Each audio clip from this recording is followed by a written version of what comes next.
Kitchen. അപ്പോൾ എല്ലാവർക്കും കിച്ചൂസ് കിച്ചണിലേക്ക് സ്വാഗതം. എൻ്റെ കഴിഞ്ഞ റെസിപ്പീസിനൊക്കെ എനിക്ക് ഒരുപാട് നല്ല റെസ്പോൺസ് കിട്ടിക്കൊണ്ടിരിക്കുന്നുണ്ട്. കുറേ പേര് മെസ്സേജ് അയച്ചിരുന്നു വളരെ നന്നായി എന്നൊക്കെ പറഞ്ഞിട്ട്. അപ്പോൾ എല്ലാവരോടും ഞാൻ നന്ദി പറയാണ് നിങ്ങളുടെ ഈ സപ്പോർട്ടിന്. ഞാൻ എന്തായാലും ഇനി വെറൈറ്റീസ് ആയിട്ടുള്ള റെസിപ്പീസൊക്കെ ആയിട്ട് വരുന്നതായിരിക്കും. പിന്നെ ഞാൻ ഇന്ന് വന്നിരിക്കുന്നത് ഒരു കേരള സ്റ്റൈൽ ചിക്കൻ വരട്ടിയ റെസിപ്പി ആയിട്ടാണ്. അപ്പോൾ നമുക്ക് എന്തായാലും ചിക്കൻ വരട്ടിയൊക്കെ നോക്കാം. എല്ലാവർക്കും ഇഷ്ടപ്പെടും. എല്ലാവരും വീട്ടിൽ ട്രൈ ചെയ്ത് നോക്കുക. പിന്നെ എൻ്റെ വീഡിയോസൊക്കെ ഇനി കാണാത്തവരുണ്ടെങ്കിൽ കാണാൻ ശ്രമിക്കുക. മാക്സിമം ഷെയർ ചെയ്യുക, സപ്പോർട്ട് ചെയ്യുക. അപ്പോൾ നമുക്ക് നോക്കാം എങ്ങനെയാണ് കേരള സ്റ്റൈൽ ചിക്കൻ വരട്ടണമെന്നുള്ളത്. നമുക്ക് ചിക്കൻ വരട്ടിയെടുക്കാൻ വേണ്ടിയിട്ടുള്ള ഇൻഗ്രീഡിയൻസ് എന്തൊക്കെയാണെന്ന് നോക്കാം. ആദ്യം തന്നെ ഞാനിവിടെ 1 കിലോ ചിക്കൻ ക്ലീൻ ചെയ്ത് സ്ട്രെയിൻ ചെയ്ത് വെച്ചിട്ടുണ്ട്. ഇനി നമുക്ക് വേണ്ടത്, ഞാനിവിടെ 3 സവോള അരിഞ്ഞിട്ട് സ്ലൈസായിട്ട് അരിഞ്ഞിട്ട് എടുത്തു വെച്ചിട്ടുണ്ട്. പിന്നെ 2 ചെറിയ തക്കാളി ചെറുതായിട്ട് അരിഞ്ഞു വെച്ചിട്ടുണ്ട്. പിന്നെ ഇവിടെ കുറച്ച് കറിവേപ്പില എടുത്തിട്ടുണ്ട്. പിന്നെ ഒരു മീഡിയം സൈസ് ഇഞ്ചിയും ഒരു 6 അല്ലി വെളുത്തുള്ളിയും ഒരു 6 പച്ചമുളകും കൂടി നന്നായി ചതച്ച് വെച്ചിട്ടുണ്ട്. പിന്നെ ഇവിടെ എടുത്തിരിക്കുന്നത് കുറച്ച് വെളിച്ചെണ്ണ എടുത്തിട്ടുണ്ട്. ഇത് വെളിച്ചെണ്ണയാണ് കേട്ടോ. ഇവിടെ രാത്രിയൊക്കെ കുറച്ച് തണുപ്പുള്ളതുകൊണ്ടാണ് ഇത് കട്ടിയായിട്ടിരിക്കുന്നത്. പിന്നെ ആവശ്യത്തിനുള്ള ഉപ്പ് എടുത്തിട്ടുണ്ട്. പിന്നെ 1 ടേബിൾ സ്പൂൺ സാദാ മുളക് പൊടി എടുത്തിട്ടുണ്ട്. 1/4 ടീസ്പൂൺ മഞ്ഞൾപ്പൊടി എടുത്തിട്ടുണ്ട്. 1 ടേബിൾ സ്പൂൺ കാശ്മീരി മുളക് പൊടി എടുത്തിട്ടുണ്ട്. 2 ടേബിൾ സ്പൂൺ മല്ലിപ്പൊടി എടുത്തിട്ടുണ്ട്. കുറച്ച് ഒരു 1/4 ടീസ്പൂണോളം ഗരം മസാല എടുത്തിട്ടുണ്ട്. പിന്നെ ഒരു ടേബിൾ സ്പൂണിൻ്റെ അടുത്തായിട്ട് കുറച്ച് നമ്മുടെ പെരിഞ്ജീരകത്തിനെ ചതച്ചെടുത്തിട്ടുണ്ട്.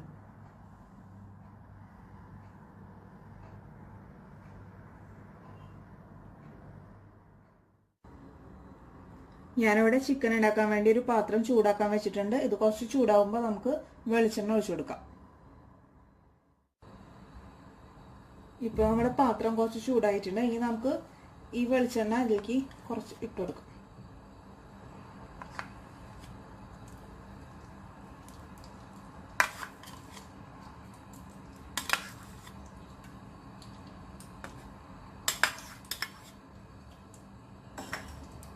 ഒന്ന് കുറച്ച് ഫ്ലെയിം താത്തി വെച്ച് കൊടുക്കുന്നുണ്ട്.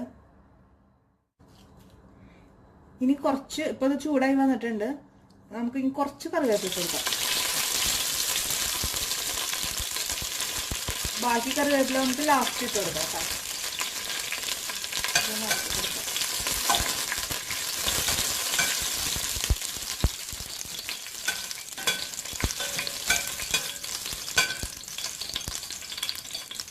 ഇനി നമ്മളിവിടെ സ്ലൈസ് ആയിട്ട് അരിഞ്ഞു വെച്ചിരിക്കുന്ന സവോള ഇട്ട് കൊടുക്കാം.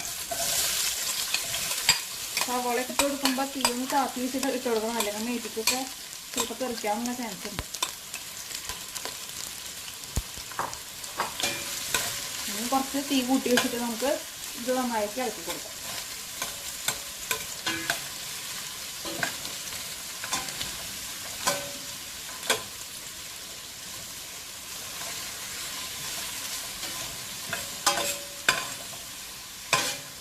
കുറച്ച് ഉപ്പ് ഇട്ട് കൊടുക്കാം. അപ്പോൾ സവോള നന്നായിട്ട് വാടിക്കിട്ടും.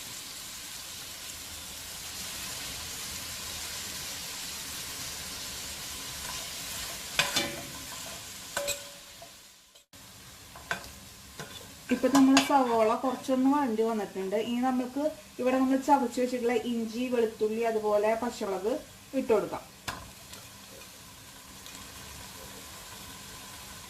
എന്നിട്ട് നമുക്ക് നന്നായിട്ട് ഇതും ഇളക്കി കൊടുക്കാം. ഇതിൻ്റെ ഒരു പച്ച സ്മെല്ലൊക്കെ പോണ വരെ നന്നായിട്ടിട്ട് ഇളക്കണം.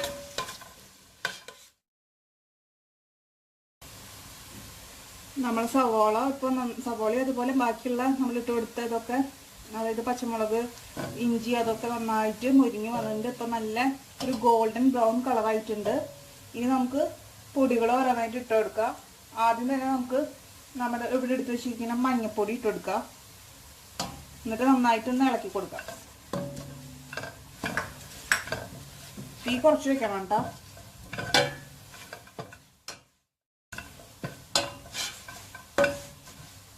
ഇനി അടുത്തതായിട്ട് നമുക്ക് മല്ലിപ്പൊടി എടുത്ത് വെച്ചിരിക്കുന്നത് ഇട്ട് കൊടുക്കാം.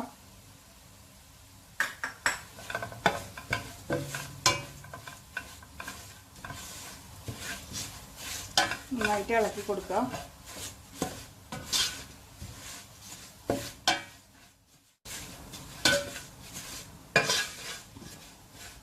ഇപ്പോൾ മല്ലിപ്പൊടിയിൽ മഞ്ഞൾപ്പൊടിയിലൊക്കെ സ്മെല്ല് കുറച്ച് കുറഞ്ഞിട്ടുണ്ട്. ഇനി നമുക്ക് നമ്മൾ എടുത്ത് വെച്ചിരിക്കുന്ന മുളക് പൊടി ഇട്ട് കൊടുക്കാം. ഞാൻ കുറച്ച് ഇട്ട് കൊടുത്തിട്ടുള്ളൂ സാധാ മുളക് പൊടി. എരിവിനനുസരിച്ച് നമുക്ക് ചേർക്കാം. ഇതൊന്ന് ഇളക്കിയതിന് ശേഷം നമുക്ക് കാശ്മീരി മുളക് പൊടിയും കൂടി ഇട്ട് കൊടുക്കാം. കാശ്മീരി മുളക് പൊടിക്ക് അത്ര വലിയ എരിവുണ്ടാവില്ല. അത് ജസ്റ്റ് ഞാൻ ഒരു കളറിന് വേണ്ടിയിട്ട് ചേർക്കുന്നതാണ്.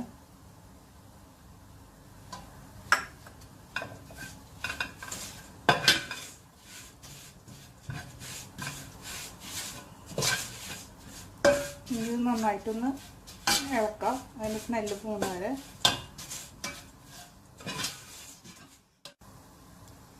കുറച്ച് ഗരം മസാലയും കൂടി ഇട്ട് കൊടുക്കുന്നുണ്ട്.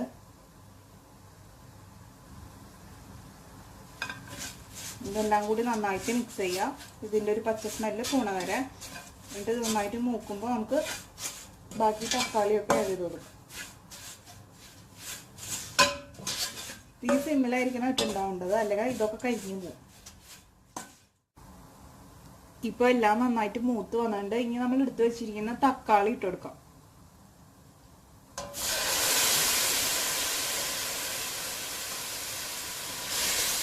നന്നായിട്ട് ഇളക്കി കൊടുക്കാം. തക്കാളി വാടുന്ന വരെ നന്നായിട്ട് ഇളക്കി കൊടുക്കാം.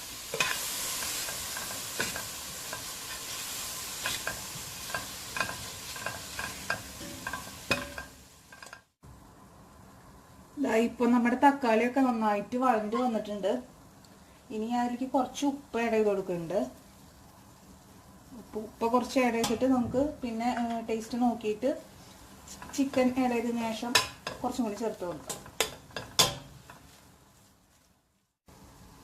ഇപ്പം എല്ലാം നല്ല പാകത്തിന് വഴണ്ട് വന്നിട്ടുണ്ട്. ഇനി ഞാൻ ഇതിലേക്ക് ചിക്കൻ ഇട്ട് കൊടുക്കാൻ പോവാം.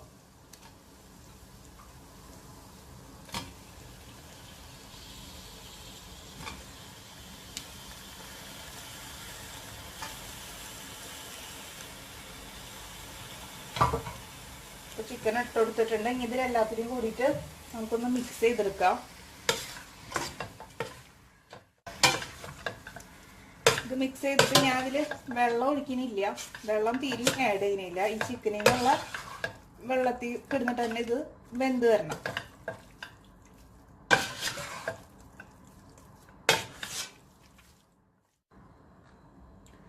ഇപ്പൊ ഞാൻ ഇതെല്ലാം മിക്സ് ചെയ്തെടുത്തിട്ടുണ്ട്. ഇനി നമ്മൾ നേരത്തെ എടുത്ത് വെച്ചിരുന്ന പെരിഞ്ജീരകത്തിന്റെ ഇത് ചതച്ച് വെച്ചത് കുറച്ച് ഇതിലേക്ക് ഇട്ട് കൊടുക്കാം. ഇത് നിങ്ങൾ ആവശ്യത്തിന് നോക്കിയിട്ട്, ഇവിടെ ഞാൻ 1 ടേബിൾ സ്പൂൺ എടുത്തിട്ടുണ്ട്. അതിന് ഞാൻ ആവശ്യത്തിനുള്ളതാണ് ഇട്ട് കൊടുക്കുന്നത്. ഇപ്പോൾ നിങ്ങളും അങ്ങനെ ചെയ്യുക. പിന്നെ കുറച്ച് കറിവേപ്പില നമ്മൾ എടുത്ത് വെച്ചതും കൂടി ഇതിന്റെ മുകളിൽ വിതറി കൊടുക്കാം.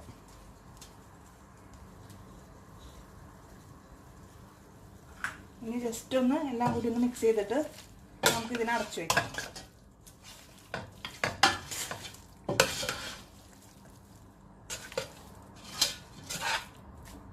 എല്ലാം ജസ്റ്റ് ഞാൻ മിക്സ് ചെയ്തെടുത്തിട്ടുണ്ട്.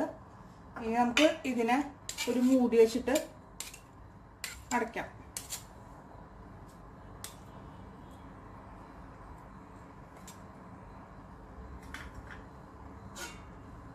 ഞാൻ അടച്ചു കൊടുത്തു. കുറച്ച് തീ ഒന്ന് കൂട്ടിയിട്ടുണ്ട്. ഞാൻ വളരെ സിമ്മിലാണ് ഇട്ടിരുന്നത്. മീഡിയത്തിന് സിമ്മിൻ്റെ ഇടയിലായിട്ട് ഇട്ടിട്ടുണ്ട്.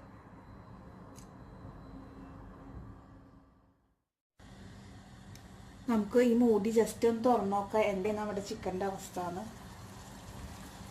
എന്താ ഇപ്പോൾ നന്നായിട്ട് വെള്ളമൊക്കെ ഇത് ചിക്കനിൽ നിന്ന് ഇറങ്ങാനുണ്ട്. നമുക്ക് വേണമെങ്കിൽ ഇത് ജസ്റ്റ് ഒന്ന് ഇളക്കി കൊടുത്തിട്ട് വീണ്ടും അടച്ചു വയ്ക്കാം.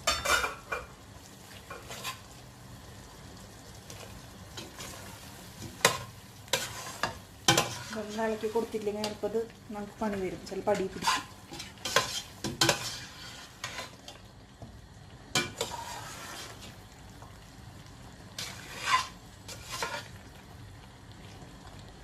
കുറച്ചും കൂടി ഒന്ന് വേവാനുണ്ട്. നമുക്ക് ഇനി അടച്ചു വയ്ക്കാം.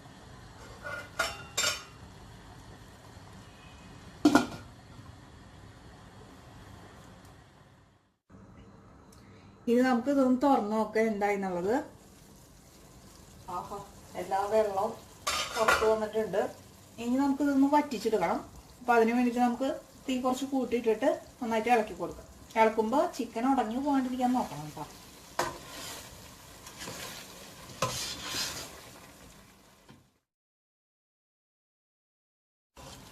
നമ്മുടെ ചിക്കൻ ദാ ഇവിടെ ഇപ്പം നന്നായി വറ്റി വന്നിട്ടുണ്ട്. ഇനി നമുക്ക് ഇതിനൊരു സെർവിങ് ഡിഷിലേക്ക് എടുത്തിട്ട് മാറ്റി വയ്ക്കാം.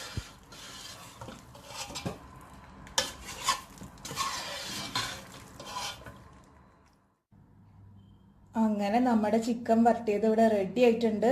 ഞാനിപ്പോൾ ഒരു സെർവിങ് ബൗളിലേക്ക് എടുത്ത് മാറ്റിയിട്ടുണ്ട്. ചെറുതായിട്ടൊന്ന് ഗാർണിഷ് ചെയ്തൊക്കെ കൊടുത്തിട്ടുണ്ട്. പിന്നെ എനിക്ക് അധികം പറയുമ്പോൾ ചെയ്യണം, എൻ്റെ വായിൽ വെള്ളം വന്നിട്ട്. അപ്പോൾ നിങ്ങളെല്ലാവരും ട്രൈ ചെയ്ത് നോക്കുക. എന്തായാലും നിങ്ങൾക്ക് എല്ലാവർക്കും ഇഷ്ടപ്പെടും. കാരണം ഇതിൽ വെള്ളമൊന്നും ചേർക്കാണ്ട് ഉണ്ടാക്കിയെടുത്ത ചിക്കൻ കറിയാണ്. അപ്പോൾ എല്ലാവരും വീട്ടിൽ ട്രൈ ചെയ്തിട്ട് എങ്ങനെയുണ്ടെന്നൊക്കെ പറയാം. പിന്നെ നിങ്ങൾക്ക് എൻ്റെ വീഡിയോസൊക്കെ ഇഷ്ടപ്പെട്ടാൽ എല്ലാവരും ലൈക്ക് ചെയ്യാനും ഷെയർ ചെയ്യാനും കമൻറ്റ് ചെയ്യാനൊന്നും മറക്കരുത്. പിന്നെ പ്രത്യേകിച്ച് സബ്സ്ക്രൈബ് ചെയ്യുക. സബ്സ്ക്രൈബ് ചെയ്യുമ്പോൾ അടുത്തുള്ള ബെൽ ബട്ടൺ അമർത്തുക. ബെൽ ബട്ടൺ അമർത്തിയാൽ മാത്രമാണ് നിങ്ങൾക്ക് എൻ്റെ അടുത്ത വീഡിയോസിൻ്റെയൊക്കെ നോട്ടിഫിക്കേഷൻ വരുള്ളൂ. അപ്പോൾ നമുക്ക് ഇനി മറ്റൊരു എപ്പിസോഡിൽ വേറൊരു ടേസ്റ്റി ഡിഷുമായിട്ട് കാണാം.